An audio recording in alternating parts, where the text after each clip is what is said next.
Date India TV, हर खबर सच्चाई की ओर। सोनोर्ले येथील हरवलेल्या 6 वर्षीय रुद्राचा अखेर विहिरीत आढळला मृतदेह।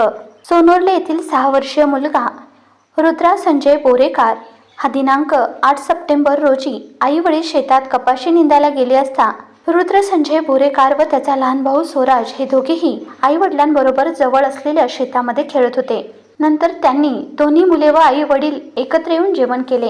नंतर आई वडील शेतात कामाला गेले असताना रुद्र व स्वराज हे खेळत होते, पण काही वेळांनी स्वराज हा एकटाच आई वडिलांकडे आला।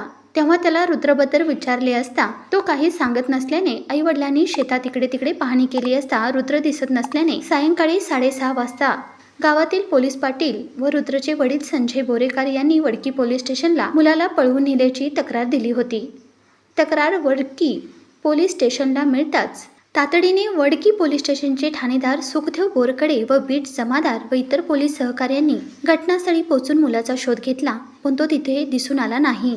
आज दिनांक 9 सप्टेंबर 2024 रोजी सकाळी 9 वाजता सोनोर्ले येथील डॉक्टर नरेंद्र खेरे यांच्या शेतातील विहिरीत छोट्या मुलाचा मृतदेह आढळून आल्याची घटना पोलीस स्टेशनला देण्यात आली होती। सदर घटनेची माहिती वडकी पोलीस ठाणेदार सुखदेव बोरकडे यांना मिळताच त्यांनी घटनास्थळी